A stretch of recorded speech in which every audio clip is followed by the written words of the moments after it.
Since we are developing a status bar application, you would expect to have an option for the app to auto start whenever you log in into your computer or whenever the computer starts. This is one of the main differences between a mobile device and a desktop device, that you can have multiple apps running, right? So in order to do this, there is a manual process which is very complicated and is very time consuming. And there is one framework that can actually do this for you. It's called Launch@Login. It's developed by Sindre, which is a developer that commits a lot of open source repositories.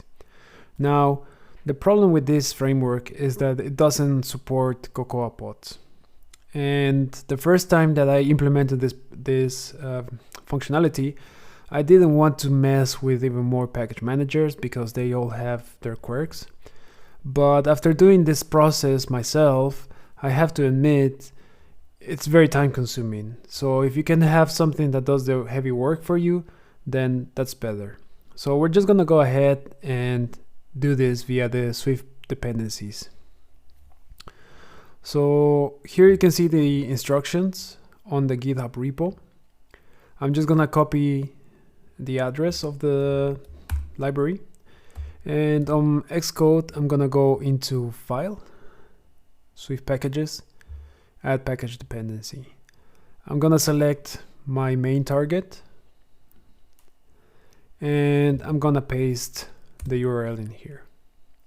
Now, on some versions of Xcode, this is gonna require for you to log in into GitHub.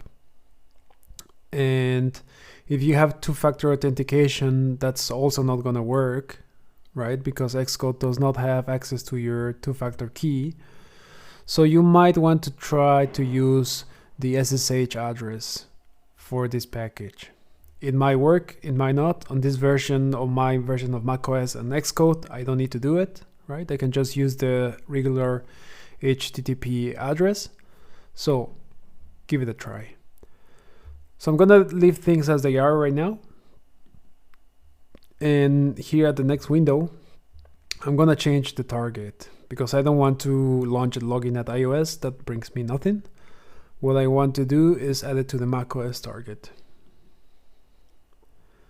And then what Xcode is gonna do is gonna fetch the package and it's gonna add it to our project as a dependency. So now that we have the framework integrated, I need to do one more thing. If you go back into the GitHub repository, you will see that you need to add a script phase. So I'm gonna go back into, first, I'm gonna take this value. We can just copy it. I'm gonna go back into Xcode. I'm going to go into my macOS target and build phases. And after the copy bundle resources phase, this is where I need to insert my new file. So I'm gonna click on this plus icon, run new script phase.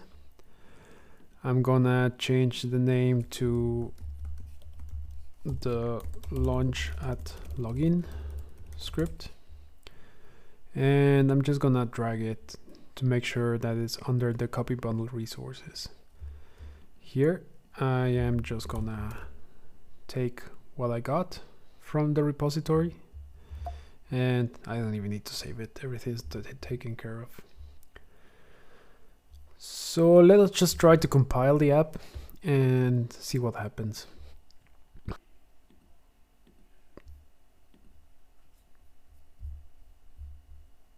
So after compiling our app, you see that we got an error. Here I got a Swift get opaque type conformance. It's not found. This really, if you're not a native developer, it's really hard to get a feeling for what might be wrong in here, but it has to do something with Swift, right? I'm kind of showing you this in order for you to get a rough feeling of how you can get clues with what might be wrong, especially if you're not a native developer, right? Like, you have to gather information from whatever you have. So this program is because we are embedding two versions of the Swift libraries. I found the solution by Googling, but we're just gonna take care of it right now. So I'm gonna go back into my Explorer. I'm gonna open the root object, and I'm gonna make sure that I am on the project and select the value here from my application. Then on build settings, I'm gonna search for the library search paths. And this is the key that I'm interested in. If I double click this, you should see in here that like I said, we're integrating two types of the Swift libraries. So I'm just gonna delete this key. And now I'm gonna try to compile the app one more time. And there you go. So our application has compiled. Now we have the framework fully integrated into our library. Now it's time to connect it to our UI. So once again, I'm gonna use our very known trick by now, which is I'm gonna expose native functionality to our JavaScript side of things. And I'm gonna call this get start at login status, right? This is gonna be a function that is gonna extract the current value of the flag that we're gonna set in order to start the app, so we can display it on the UI. This one is gonna take the RCT promise resolve block, which I'm gonna call the resolve function. And the rejector is going to be the RCT promise reject block, which is just a reject. Great. So this is going to allow us to read the value.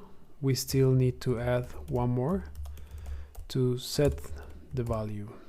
So set start at login status. And this is gonna take this is gonna take boolean, which is the status. Next, I'm gonna go back to my Swift object. This time I'm just gonna take the code from the lesson, and there you go. There is one more thing that I need to do, which is I need to import the library.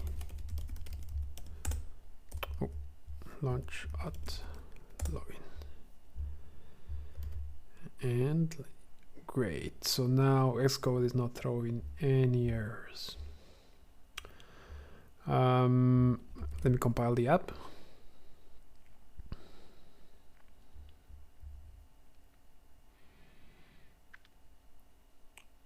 Great. So the application starts. And now I just have to show it to the user. Once again, on my native class, I'm gonna do get start at login status. This one returns a promise with a boolean inside of it, and the set start at login status. This takes the status as a boolean, and this is just void. I mean, of course I could return a promise, but I'm just gonna assume that's gonna work at the first try. Set start at login status and get start at login status. Great. So now I only need to display a UI element for the user to see what is being done. Let me just check it if everything is all right. Great. So on my books container, I am going to add another flag, which is going to be my start at login status, and set start at login status. I'm gonna use use state that's gonna start as false, right? The application starts. We still don't know if the flag has been set or not. On my use effect hook, I'm gonna call my building apps native get start at login status. That promise is gonna resolve, and whatever that resolves to, I'm gonna pass it to my set function from my hook. And then down here I am going to add a text. Let me add first a view inside of it with text, and here I'm gonna say this is launch application at login. I'm gonna use a switch component which is part of React Native. The value is gonna be my start at login status, and whenever the value changes, I need to call my native function. So I'm gonna call the building apps native set start at login status with the negated value of start at login status. I also have to replicate the status at my local flag, and there you go. So now this is probably because we now have more hooks. Let me just check one more time. Yeah, it doesn't matter. So gonna dismiss these errors and then right click and reload the application.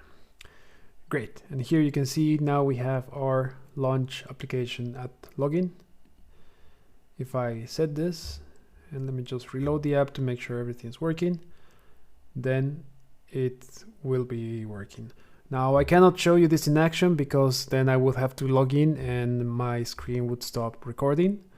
But when you're developing this on your own, you can package your application, archive it in release mode, because you need the app to be somewhere stored independently, right? You cannot run it from Xcode, turn on the flag, and then when you turn on your computer expect it to run.